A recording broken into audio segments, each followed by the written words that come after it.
Challenge specialists John, McKenna, and Alex are here ready to discuss this episode of the challenge Cutthroat. And it was an episode. I liked it better than last episode. Good thing I was not on last episode because I didn't have great things to say about it, but I think we have a better episode today. I do agree this week's episode is better, but last week's episode was also great. Like, this season's cooking still. We're getting even more drama, and I don't know. After what I've been seeing on social media today, it's only going to get fun from here. I mean, like we'll see how much from the social media actually translates to the show. You know, if anyone is a true fan of the challenge, we all know that halfway through the season airing, they go to the reunion, and then we hear from all of them saying, "You won't believe what shows up at the reunion," and then the reunion happens, and we get a big nothing burger because they take away everything that was actually good.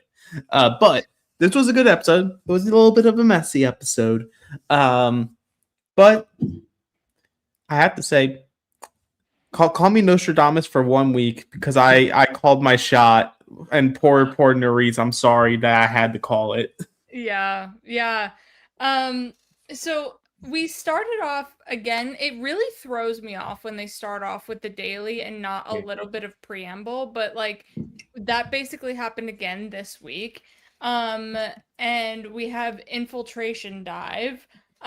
Where they have to dive down, find this bell pocket of air, get air, then grab a puzzle piece, find another one, and then resurface. And they did this once before in Bloodlines with these like pockets of air underneath the water, and basically nobody could do it besides Johnny and Abram. And the fact that Johnny was like, "Oh no, this is scary." I mean, yes, it is scary, but also like he's done this before and he was one of the only ones to do so. I was like, "Come on, you're just playing this up for the camera." Yeah, it is a little silly here. I mean, we'll get into like the Cara Maria at all because Cara has literally done this challenge before because she was on Bloodlines when they did this challenge, and didn't though do she it. wasn't successful, she still could dive a little deeper than she could this time. So questions to be had about that for sure. A lot of questions about Cara Maria's performance this episode. It's very true, but we'll get into that in a little bit while because I think the first thing to talk about in this is last week with the daily, there was kind of an advantage for the teams that had more players. This week, there was technically an advantage for the team that had less players. Mm-hmm. Because you still had to get everybody across. And so the less players you have, the less trips. But the team with the least amount of players has Cara and Nelson. Look, I love me dogging Nelson on a daily. This is not an episode where I will. No, because he has been a better swimmer in the past, though we haven't seen him notoriously one of the worst swimmers on the challenge. No, he's been better before. Like been his appearance in swimming has been better, but also he hasn't really. I don't think he's had to deal with diving. But this was his best swimming performance. Yes, it was. Period. End of story.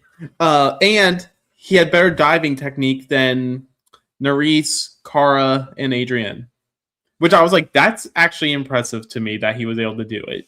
I'm not going to give a participation trophy, though. They didn't eat today. The vets on blue continue to starve us. But yeah, in theory, the blue team should have had the advantage, or like the team with less numbers, because you just have to focus on getting the puzzle pieces, get to the other side, and move. Whereas you still have 3 more people on each team that would have to do more. But it's one of those things where it's just like when you're bad and you have no team chemistry, and then you just keep losing and keep losing. The only time they got second place was because they won a tiebreaker.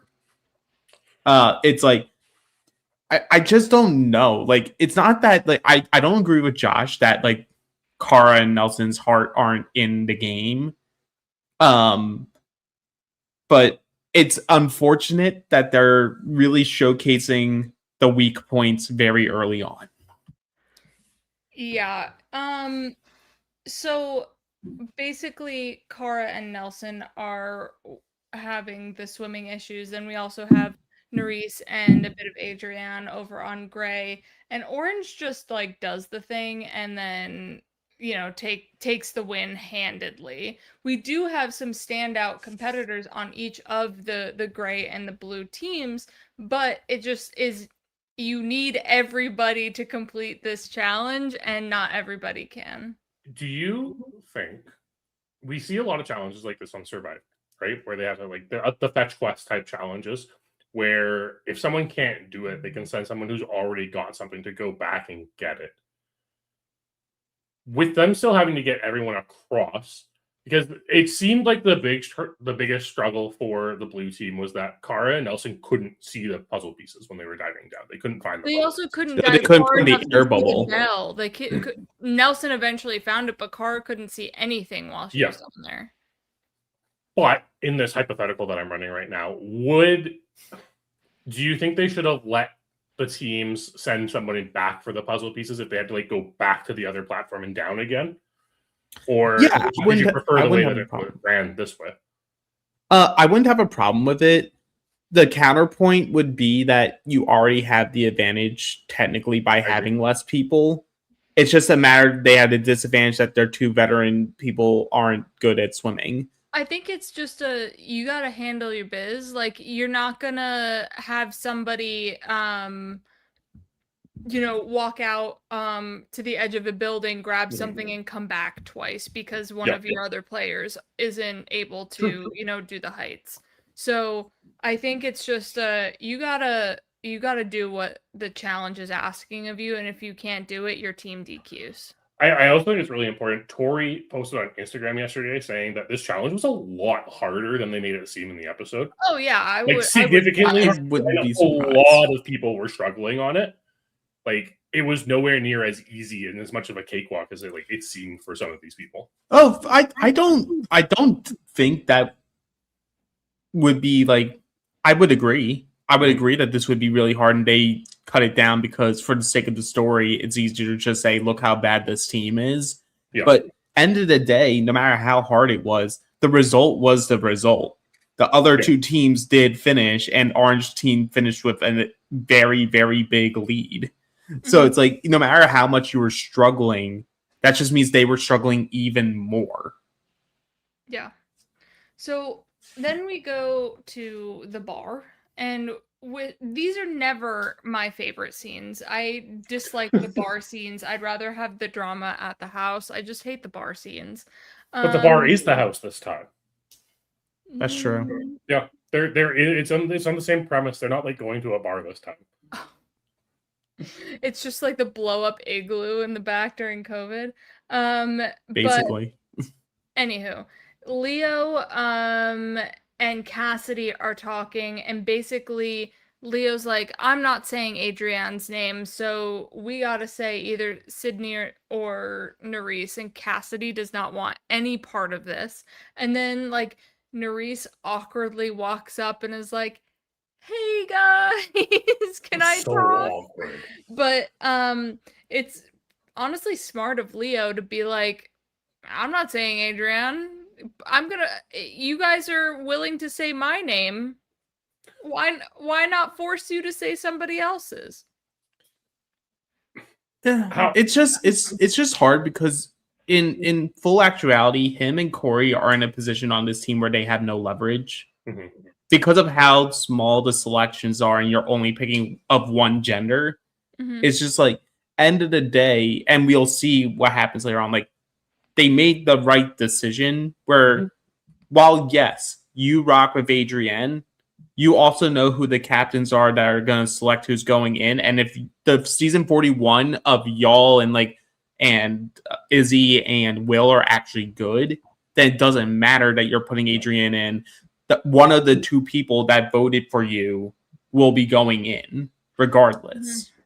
Yeah. So he's just more so making a big deal over nothing and just making it about himself, which honestly, fan of. I need more people on the challenge actually making themselves the center of the moment. Yeah, especially when you consider the fact that he does actually cave on this point. They do end up naming Adrienne to make people vote, right? Yeah. Like, and again, it's kind of similar. I guess we'll get into that later, but I understand where Leo's coming from, and I understand the point that Cassidy's trying to make here. Hey, at least Cassidy got into this episode, and we kind of had a little bit of idea of like what she's thinking in the game now. We also saw her hiding behind a bush. Yeah. Very survival strategy. And then we have this moment of Josh and Kara, and my biggest issue with this conversation, he's basically like, do you want to be here? And Kara's like, I'm a vet. I've done this 16 seasons. And she never says, I want to be here. She never backs anything. She's just saying like, I've played this game before. And it's like, but do you want to be here? And for me, she never says, yes, what do you think, numbskull? Like, she just is very passive in this conversation. And CT being like, can you, of course you can ride on your legacy. And I'm like, I feel like you need to say, hey, I want to be here at some point in this conversation. It's really important, though. CT doesn't just say, yes, you can ride your legacy. He also says, Josh has a point. Kara isn't herself right now and isn't competing to her best, which is very evident. And she does get into that moment where she's discussing things that are going on in her personal life, right? Like her mom being diagnosed with cancer last year and, you know, her breakup with Polly and stuff, right? Like there's just so much going on in her life. Like it's totally understandable where she was at this point and that her head might not be fully in the game. The thing is, when you have that legacy, yeah, that's the thing, right? Like it becomes a question of like, should you have said no to this? But at the same like counterpoint, if I had that type of shit going on in my life, I'd probably want to get away from it too. And the challenge is a way to get away from it. And I feel like she could have been like, you know what, you're right, I am a bit off of my game, but I want to be here, I'm gonna set my mind right, something. But like she never backed up herself, and I think this is Kara's biggest issue in the challenge, is she never backs up herself, has self-confidence in her game. She always feels like this weak girl that somebody has to defend. And it's like, we saw the clips that were shown. You won a solo season of the challenge. You clearly have the chops to be here and to be doing all of the things, but she's just not performing the way that Cara Maria, the legend, should be performing. There's like multiple things happening here. One is this is like the OG challenge thing where it's like the rookies have to come and earn their stripes. We've earned our keep. Like we have our thing. So like you're resting on your laurels there. It's no, she's not on the season. I was like, don't bring this conversation. I know, but I had to use the term. It is the correct term, but you also have this thing where I'm like, I feel like there's different things of being attacked like this, where I'm not attacking what you've done. Like what you've done is what you've done, and you can't change that. Like CT and Cara Maria are structures of this show. Like whatever happens on these seasons in not their prime doesn't impact their legacy. Mm-hmm. Because what they have done is what they have done. Right. However, we're in a world where it's what have you done for me lately? I don't care that you won the show solo over 5 years ago. We're not 5 years ago. This is 2026. We're in Thailand, and you don't know how to dive. That was almost 10 years. That was 10 years ago now, wasn't it? It's a while ago. Nah. Even still, even more to my point then. Yeah. Because it's just like, and then that's why I have to dog CT too, because like he talks both sides of his mouth here, where he's like, Josh has a point. But she should be able to, like, we shouldn't be questioned about our history. I'm like, we're not questioning the history. We're questioning the present. We're talking the present where you refused to climb a ladder because you allowed yourself to get so out of shape that you felt scared to climb a ladder. But she's too scared to dive because she never learned how to dive. Like, she's learned to swim. I'm not calling her a bad swimmer. She's mediocre. Yeah. She would say she's a mediocre swimmer. But like, you've done enough of these where like you should know the little things. But Cara Maria is not a daily performer. I know she has like 40 something wins or whatever in dailies, but it's like she has like triple digits in you not winning. Mm-hmm. Like, she's not known to be a daily competitor. She's known for being good at eliminations and being good at the final. And there is a difference between being good at a final and being good at the dailies. Mm-hmm. And I mean, Michelle said it herself.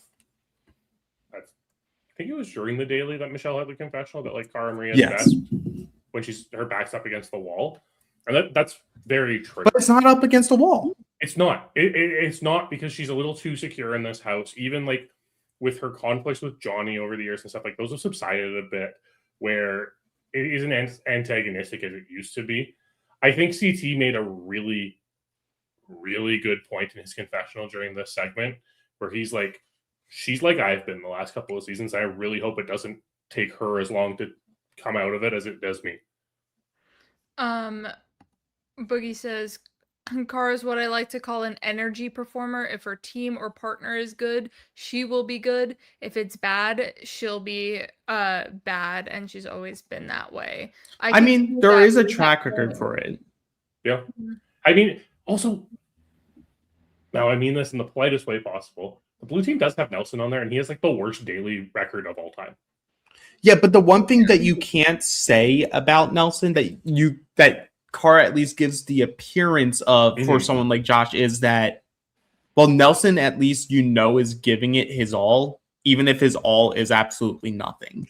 Mm-hmm. And this is even before the accident. So it's like, I think the overall issue though is who's giving her this like quote unquote wake up call, which she obviously does not receive well because she feels like they're just trying to gaslight her into nominating herself, and like how you're approaching it.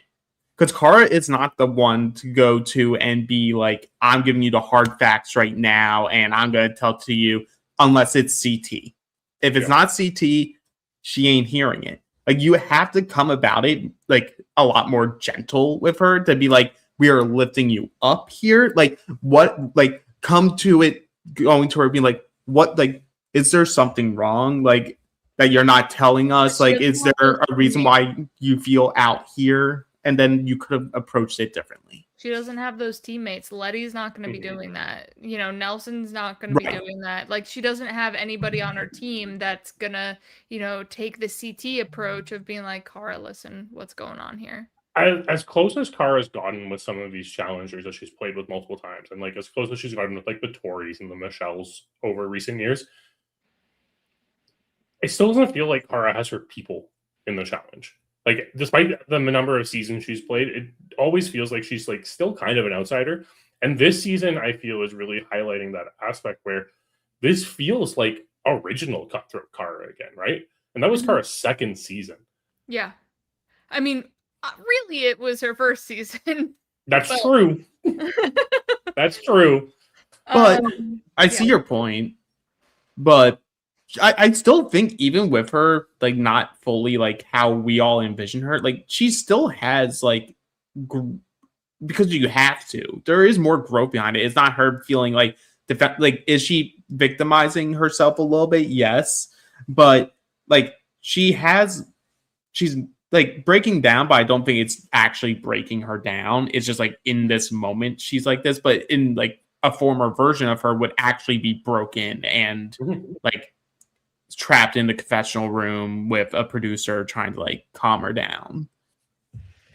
So after this whole Josh and Cara segment, we go into Leo and Annalie. And I think that this is the biggest drama from this episode, where the challenge is back. I would have loved this from Annalie if she was playing Leo and like using it as a strategy, but she was not. So Leo and Annalie have been heavily flirting with each other. And it's getting to the line. I think Um, McKenna, I think it crossed the line when she says, "I'm so effing horny." yeah, but you could just say that. Nope, not in that context. And here's the thing. Like, no morality, please. I watch trashy reality TV for this type of drama. Like, this is what I want to see, right? And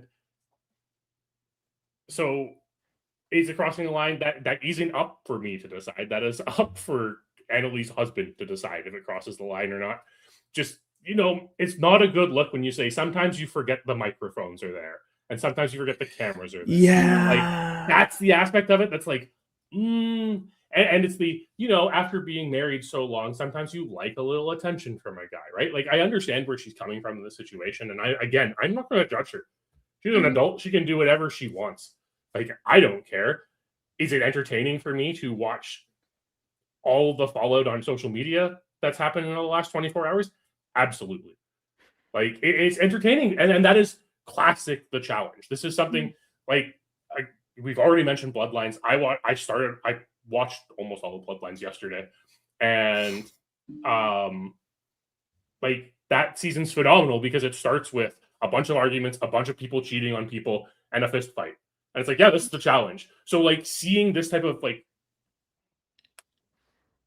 is it infidelity happening on the show is entertaining, and that is the reason we watch MTV reality TV shows. Mm-hmm. I will say, if something physical had happened, we would have seen it. They have not shied away from showing that or insinuating by a closed door. Or when was the last time they showed someone supposedly cheating on someone on The Challenge? Cara and Thomas No, on Bloodlines. Camilla and Tony, which I technically Polly and Cara too.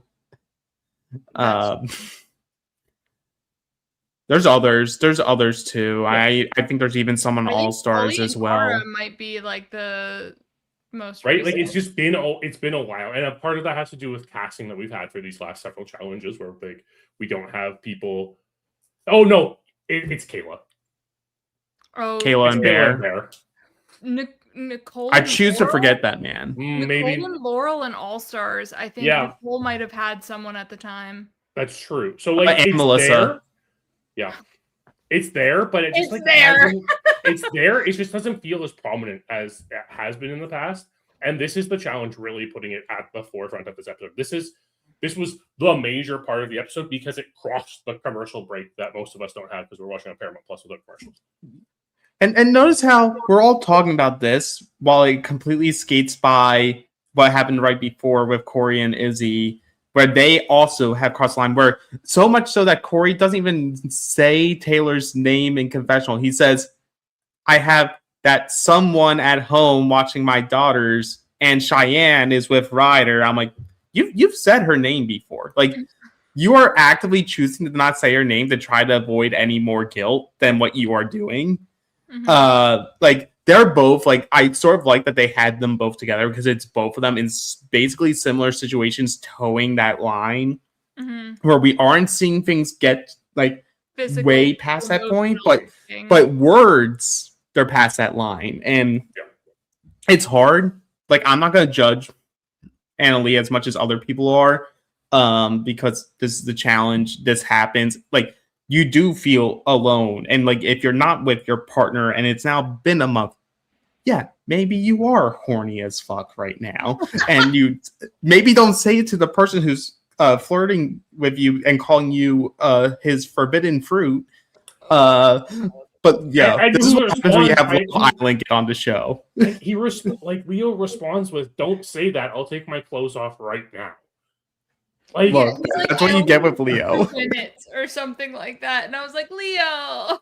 It's just this is why Leo is fantastic. I still hold today that he is one of the best casting choices from 41 of that rookie class. Because like once I saw that he actually has a little bit of a brain, like he doesn't use it fully, but I'm like, that's perfect for the challenge. Like, this is perfect challenge contestant in Leo, and he's giving me every single thing that I want. I saw something on Twitter where it was like, if all the rumors are true, it's like Leo and Izzy have been on 2 seasons and have like ruined 4 active relationships while on the show. Yeah. Right. And like, that's cool. That's fine. Like that is the challenge, and that is part of the challenge. And yeah, I think it's really weird that Corey's not saying Taylor's name when Taylor is like, from MTV and everything. Like we all know who Taylor is. But it's very interesting that the Anna Lee got the more aspect of this, and we just kind of got the same. It was really funny that they showed the same clip of Nelson telling Corey to go to bed in like the flashback, and it's like, okay, cool. And because I feel like Corey and Izzy have just been a slow burn the entire time, where I feel like Annalie and Leo suddenly, like, the flames grew hot.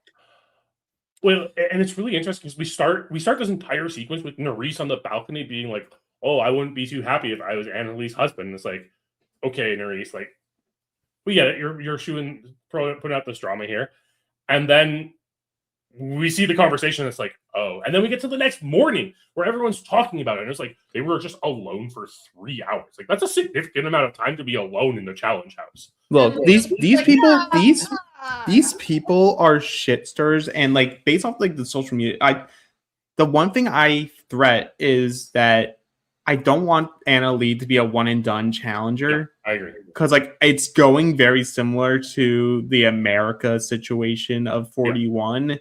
And like a lot of this cast is actively like dogging her ever since the season started, especially Justin, who's in charge of this key session every single morning on every single episode. Letty obviously isn't fond of Anna Lee because of like some of the things that have happened on some of the challenges. But it's just like, damn, like this must be what happens in the challenge house, just because it's like, what else is happening? Oh, someone is potentially cheating. This is our TV for the next month. Yeah. Yeah, but you do have a good point. Like, we don't want it to be the America situation, and that really falls on the fandom, right? Like, guys, don't go off and like harassing Anna Lee about this. Don't go off and harassing her husband about this. That's ridiculous. Just like, guys, they're adults. They can do whatever they want. They can solve it. I mean, based on Anna Lee's social media message, like she told her husband as soon as she got her phone back and was able to talk to him, and they've been working it out since. I'm sure reliving that isn't an easy experience. So we can remember they're human and let them be human. Like, it sucks that they have to like go through it again because of television, but we also get the opportunity to be entertained about it because of it. So also don't go after the partners. Yeah. I always find that extremely bizarre. Like, there are people coming at Taylor, and I'm like, why? She's the one who has to deal with all this crap. Yeah. Don't go for Annalie's husband. He doesn't need to hear more about it. He's living it. Yeah. Like, yeah. Y'all live. So the next moment I want to talk about is Nerys talking with all of her girls, and that she's upset about this vote because she is going to wind up being the vote, and Chris isn't even talking to her. Why did she choose to save Chris? And I'm like, yeah, why did you choose? Great question. Chris?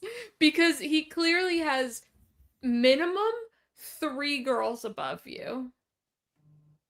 No, and this is where the issue came that John and I dissected like in full last week, and it's why I gave her my skull and wanted to be proven wrong, but I was proven right, was she was making a play for other people, and like her main objective was trying to fracture the 41 Alliance, and specifically Sydney, which like, cool. Like we do see that part work. Like, Leo doesn't F with like Sydney. The issue is Leo said it plain as day, and it's what the challenge people all stand. We may not like her. I may be sus of her, but damn, she's a great competitor. I want that on my team. And when push comes to shove, they view Sydney as a better long-term competitor for the team to get them the money than Nerys. So like, Nerys made a choice that helped her allies, but she didn't do something that would benefit herself. Because if she broke it Chris's way, or send Chris into elimination, one, maybe Chris goes home and suddenly the power structure is extremely different. And two, Leo doesn't automatically want her dead to rights. The Brad one or the bananas one? What elimination would that have been? Last week. Oh, last week's elimination. The Brad one, yeah. So the Brad one. Mm-hmm. I think the issue with it is, like, yes, with hindsight, we can say, I think Nerys was kind of just in a lose-lose situation in the first place. Something that we haven't really acknowledged with this format is how exposed everyone is, right? Like, because there are so few people to choose from, right? Even when teams are at full strength, like, I mean, Gray was at full strength still, right? There are 4 women to choose from. One of them's automatically safe. So really, it's just like 2 of 3 are going in. Your odds are terrible if you end up losing a challenge. And Nerys was in this lose-lose situation where it's like she could pick Chris, but if they were again in this situation, as they were this week where they come in second, you are doing this when Cassidy's captain next, and Sydney and Chris are 2 of the votes. Like, what are you... That problem is like Nerys was just at a point where she's kind of damned if she does, damned if she doesn't, right? Like, the better long-term move is probably to protect Chris. I think that has long-term dividends if they end up winning this challenge today. The fact that they lost the challenge today just kind of puts it into the fact where it's like, okay, Nerys, you're up. And there should have been some more she should have taken into consideration more of who the captains were going to be on the other teams. Obviously, you didn't know who the blue team captains were going to be because they were illuminating a bunch of people, but you knew who the orange team captains were going to be, and you should have known you had to be able to avoid the wrath of 41 if you could. The issue here is you could still make the same decision knowing that Leo is going to be the next captain, putting Chris in, and you're now in a situation where Leo rocks with you. So now he's not just trying to protect Adrienne, he's trying to protect Adrienne Nerys. And Leo would be bold enough to be like, I'll stalemate. Yeah. It's Women's Day. I don't care. Like, I will stalemate, and I will tell you, Cassie, I want Sydney to be the automatic pick. Yeah. And then in a world where Sydney and Nerys end up there is a chance that Will and Deb pick Sydney to go in. It's like if Orange Team truly would let Will like make that choice with season 41 intact. It was Will and Izzy. Or Will and Izzy, yeah, even more so. 41. It's like 41 gets that choice, right? But like you also then have to factor in bananas and CT sure. and all that into the conversation, and so there was avenues where you could find herself in less of a for sure I'm going in no matter what. She just got a bad break this episode and they didn't win. This was interesting to me. Nerys calling Sydney fake.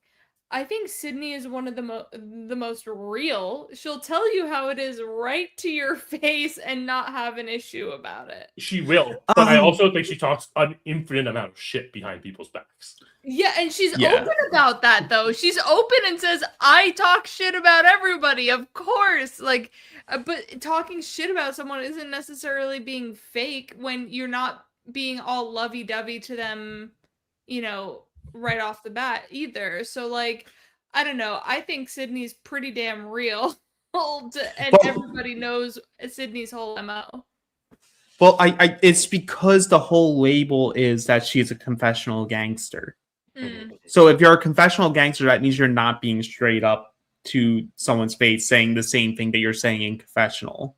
Yeah. So like we don't see everything that's happening during the day. So it's very possible that she is a little more tighter lipped or like being cute in front of them and then going behind their back and actually talking the shit, which so many people do.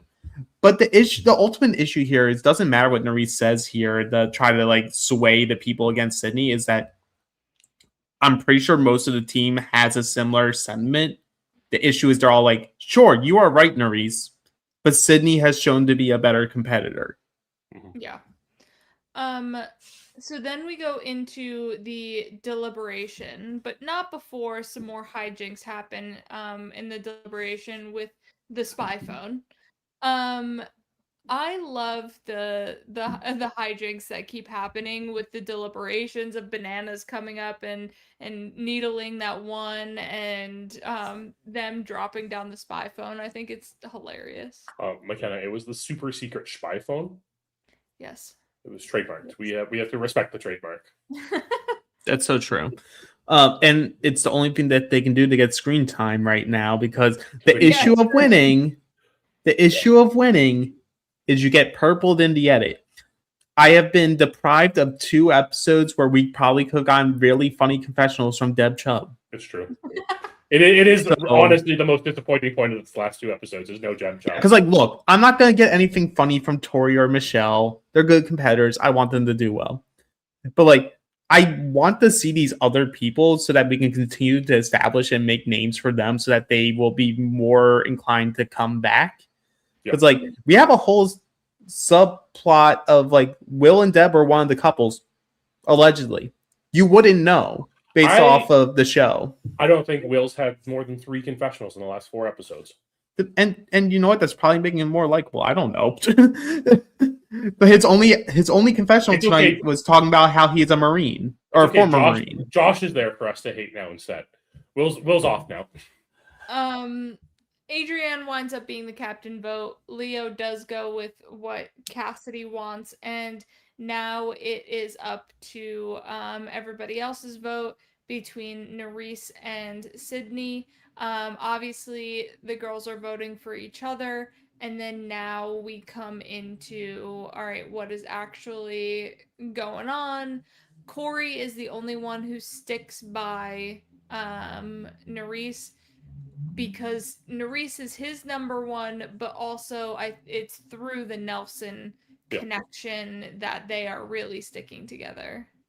I mean, they've known each other since. No, I know, right? So but also at the same time, it's like it's more the Nelson connection. I feel is doing them the bonding than themselves. Yeah, but like Corey has this track record of not going, like, as much as he does go with the house a lot, but unless it's someone that he actually rocks with, he will go against the house even if he knows it's a losing battle. And to be fair, I think it's the right choice by him, because, like, what the worst thing that happens is he will be on the bottom, which he probably in a way already was. Yeah. The benefit is what you see from all these other shows where, like, when you stick with your ally and then they go home, people will look at you and be like, I would like to pick you up because I see that you will actually rock for your allies. Yeah. That's a big thing, especially in the challenge where you play season after season. Corey having this reputation of just being tight with his allies is so beneficial for him. We also see this where Sydney and Nerys are fighting, and then Keanu and Nerys are fighting. That Chris is just like... Chris is just like burying himself, trying to become super small. Because he knows he's like the should be a topic of conversation and should be fearing Nerys's wrath, but somehow, some way, he avoids that conversation, at least from what we see during the elimination. Right. It's like, look, I think if she actually threw smoke at Chris, they would have shown it based off all the other pretexts that they were giving of how mad she was at Chris for basically ghosting her on site. I have to believe that what probably happened was Keanu was being Keanu and either said something or made some sort of look that while she was seeing red and yelling at Sydney, looked over and then started yelling at Keanu. Based on what Nerys was saying, though, it seemed like she was just more upset Keanu didn't have the nerve to tell her that he was going to vote against. Oh, not the nerve. The balls. Yeah.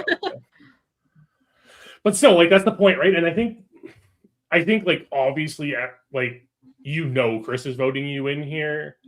I think it was more the sting of Keanu, what the hell? Like, you could have just told me you were voting for me. It just feels weird yelling at a rookie about it. It does. Like, I know he's not young, but it's just like I don't know. It's the anger I feel like is a little misplaced here, unless they were supposed to be tighter than what they were. And still, in that case, she still should be pointing it at Sydney and at Chris and at Cassie, who isn't in the room at the moment, because like those were the people she was protecting by keeping Chris. But hey, good on Chris. Who knows? Maybe he'll get a gold star from hiding. I don't know. Then we head on over to the elimination. It winds up yes being Nerese versus Annalie. And so basically they have to pull a bunch of poles out of a wall and then put them in a holster, and then after they pull out the poles or during pulling out the poles, they can find a level.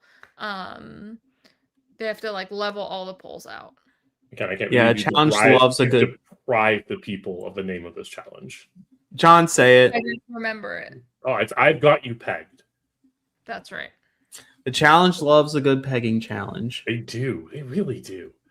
I mean, they've done this before where they just have to pull the pegs out of drywall or something like that. Yeah. And that's it. But now they have a puzzle element to it, which is a good. I think it was a good addition to have to this. I agree.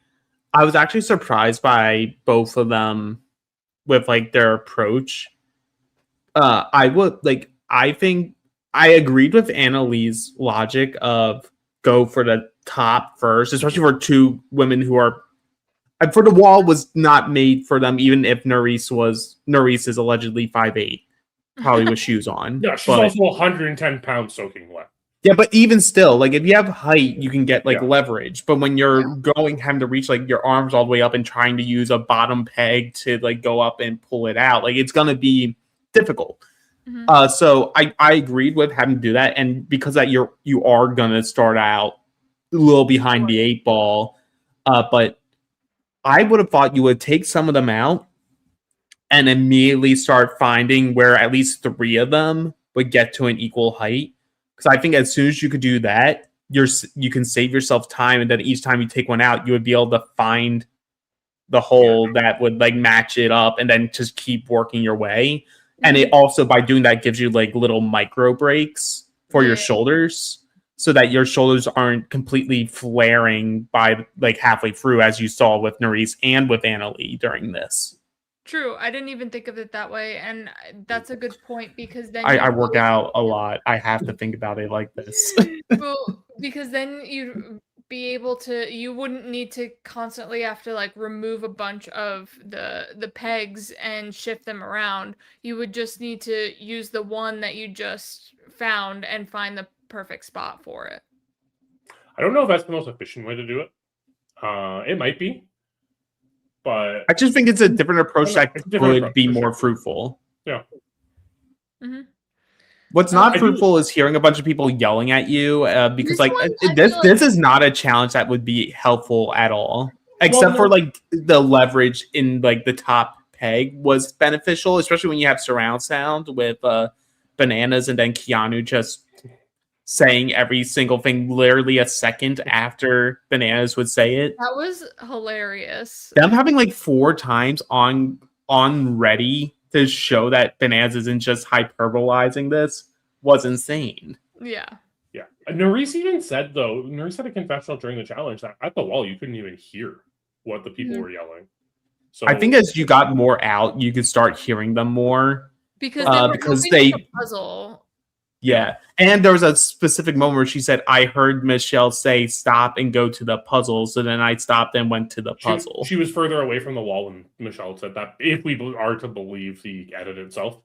So that might be why. But Nelson was in an interesting spot in this elimination because he should be rooting for Annalie because of Blue, but is really rooting for Nerese because ride or die. That's her ride or die, like. No, I know, and it's just like that, tough spot. Like, do you really want to go down in numbers? But also, that's a guaranteed ally for you. Look, the issue though is you are in a situation where you do not have numbers on your own team. Yeah. So, and you just saw the entirety of Gray just throw Nerys in.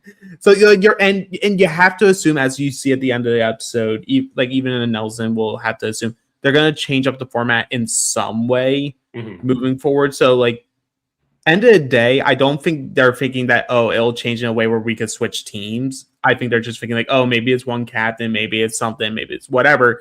But end of the day, Nerys isn't going to be able to go across the finish line with you and win this money. I think his best thing would have been to like silently support Nerys and just like keep his mouth shut and talk about it and be a professional gangster in Confessional City, can teach him something. But that's just what it is. And I hate being in that predicament if I was Nelson. Like, if one of you were down in elimination and I was up there and I wasn't on your team, like, I would be silently rooting for you, but I wouldn't be actively trying to help you either. Right. One, both of you are better at puzzles than me to begin with. But it's just, you're in a lose-lose situation once you start doing something like that. Right. I think part of it comes, though, like, it also feels really bad if like one person isn't getting any help whatsoever, right? And like these are racist friends. She was. So. Everyone was getting. I think both sides were getting help. Yeah. Orange was split down the middle with who they were helping. But we do get a format change next week. We are going to just one captain, and the whole team decides this captain. And TJ will get it before the next daily. So I'm assuming next week we won't just go right into the daily challenge. We'll have a little bit of preamble, and the team's discussing who they want to be their captain. Because this is big, because this is presumably, for the rules that they know, the person who's going to be dictating eliminations. Right. They have no clue what what being the sole person moving forward will incline. Like, it could be like the gauntlet, where if you are the captain, like, winner goes to spoils, but if you lose, you're in the sand. Or I think they're going to let that scramble for a while. They get to the daily, and then he's going to drop the bombshell of the captain will determine how the money is divvied up, and then that's where you get the drama. I don't know if they're going to announce that until closer to the end, in all honesty.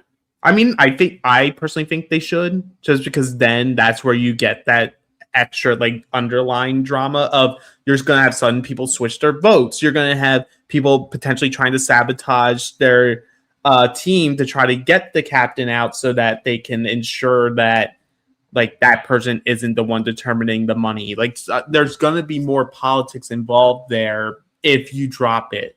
But I think it's more important for them to establish their captains before dropping it.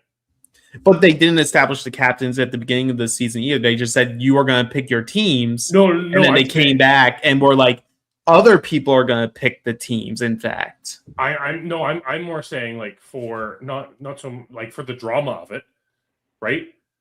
Have them pick their captains. Then after that, tell them the captain figures out who how money gets divided, because that is when the strategy kicks in.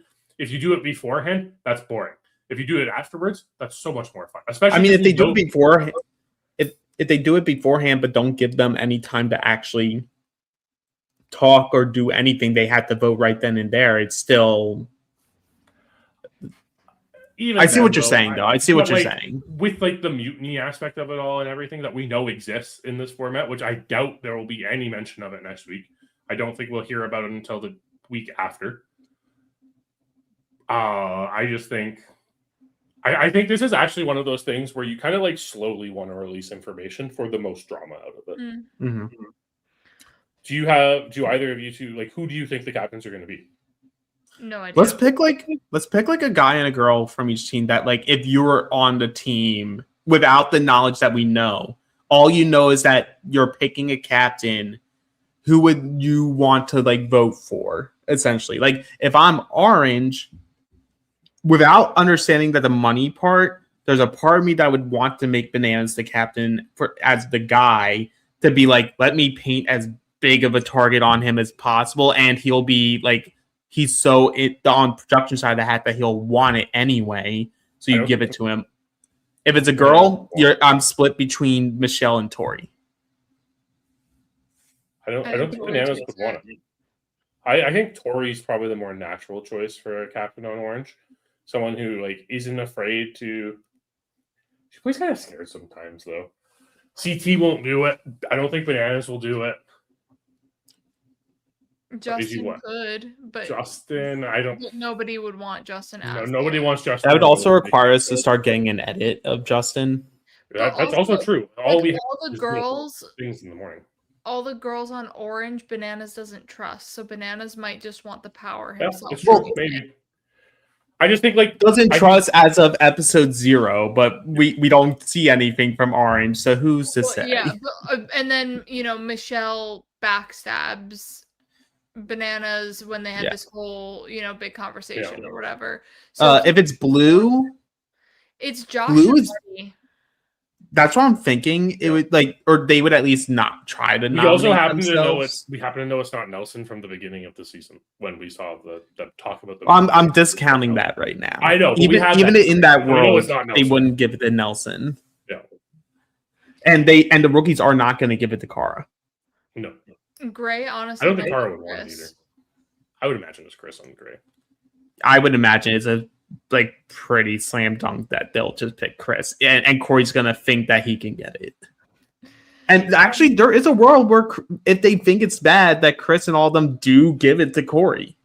I mean, Corey does have much more experience than anyone else on that team, so like there is a reason to potentially give it to Corey. Well, are we ready to do our gold stars and red skulls? I'm still actively thinking through it, so I'll go last this time. No, McKenna, go first. Okay. My gold star goes to Letty. I mean, how could I not give a gold star to Letty? She is killing it in all aspects of the challenge, via screen and actual physicality. She just deserves the world in this game. And then my red skull is going to Corey. He is just like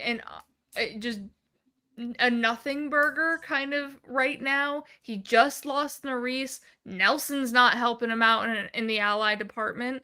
Like, he just has no legs in the game that I feel like... We can't make that joke anymore.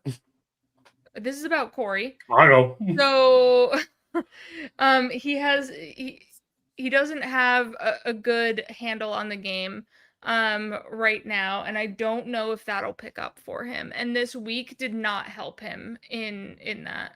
It's actually really funny you say that, because I'm actually giving my gold star to Corey. That's crazy, because there's actually a very important conversation that we haven't talked about, and that was going before the deliberation. Corey is talking with Adrienne, and Corey makes a deal with Adrienne knowing that Nerys is going out, and he makes a deal with her to make sure that they are working together. Corey is ingratiating himself into the 41 alliance. I think it's really smart of him. I actually think, do I wish he was doing a little bit more on the Izzy front so we have a little more drama from him? Yeah, that'd be sick. But you know what? He's giving us something there.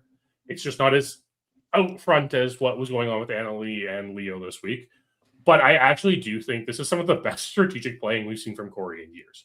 And him actively making sure to replace Nerys in his alliance, which granted is just like him, but like making a deal with Adrienne is actually incredibly smart of him, and it really goes well. I have to give the red skull to Cara Maria this week. Like, I just don't want to keep. I don't want to. I really don't want to. But her performance continues to get worse, and she's always kind of out of the social game in the season. She is so far in the outs this season. It's not even funny. She benefits from the fact that she has a bit of legacy here. And people don't want to see Cara Maria in an elimination. And that's probably the only reason she doesn't go into the arena here. But yeah, this is, even though like maybe it made more sense to put Cara Maria in here, because then you like kind of guarantee a win for the blue team and getting rid of someone in gray. But her performance is just so bad. And if she does, I'll say it, she has the yips right now. And if this continues for the season, like there's no chance she wins. If she can get over the yips somehow, like I really hope I would love nothing more than a Cara resurgence halfway through the season and then coming out strong in the final. But I don't know if she has a chance of even getting there at this point. Yeah. So for my gold star, I'm actually going to bounce off of what you were doing, John, and give the gold star to Adrienne, who was the safest person this week that wasn't winning the game. Like, and she gains a number here. Like she's a very like low key player and is able to make moves.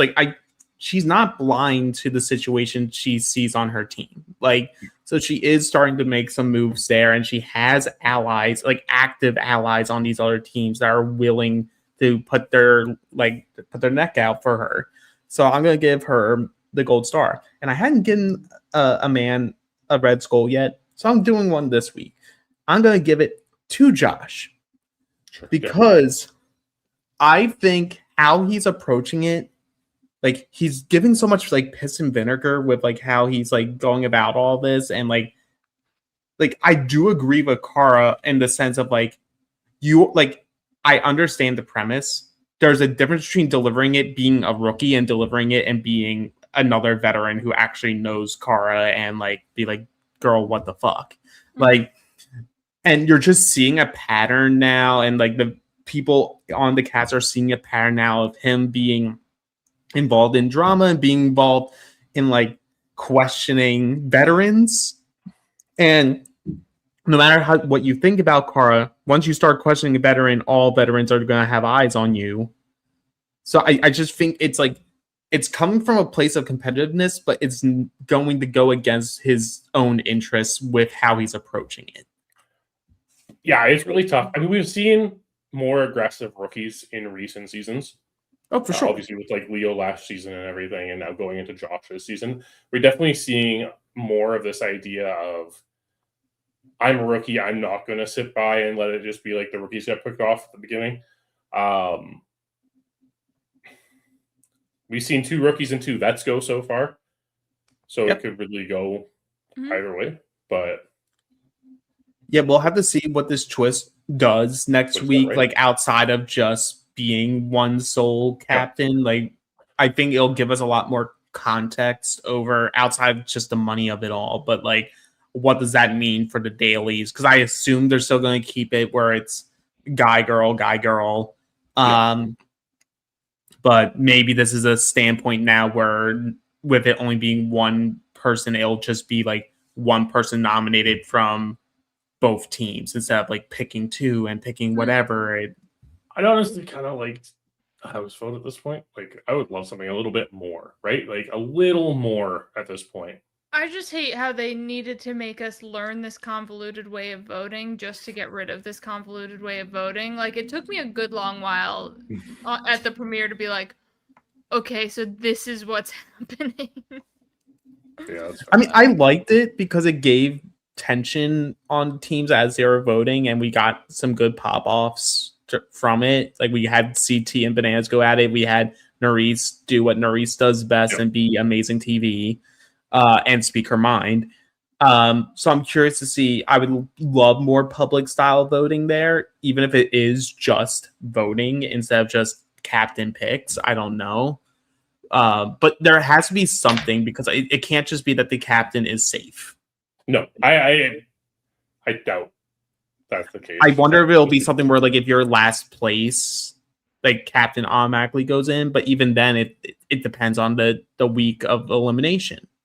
I mean, with them being permanent now, you have to assume that they're not safe, but they're like, maybe that's how the mutiny works. Maybe the mutiny is kind of like the staking and claim last year. Maybe. Like last season, where, you put it up and then like, oh, you're automatically in elimination if you lose. Maybe. Tell us in the comments what you think. He's a YouTuber now. Make sure you hit the bell, like the video, subscribe to the channel, do all the things. Yeah, I'm getting the rust off. John, what do we got going on in the Specialist universe this week? You have Phil and Blake covering Surviving Barstool. They covered another 2 episodes this week. They will continue to cover more episodes as they air on Sundays and Wednesdays. And then you have us on Thursday. That's about it right now, but I imagine for like probably a week, maybe 2 weeks tops away from the Survivor cast reveal. So I imagine we'll have Survivor content, season 51 preseason content picking up pretty soon here. But if you are starved for content, head over to the Patreon. The boys are covering HHH now for Every Season Matters. They got the Rock Draw. They have Tegwith's rotating show with everyone that isn't me. I'm the only one who doesn't get featured in that. It's fine. I think you and Tegwith have a brand deal coming up pretty soon, right, McKenna? Yeah, next week, I believe. So there's a lot of good stuff over on the Patreon. So check that out if you want. Click it. All right. There's a link in the thing? description below. Yeah, and the thing below. The link's right there. The other way. No, I'm pointing correctly. No. Mine was shown correctly. Well, Call it. We'll see you next week, everybody. Goodbye.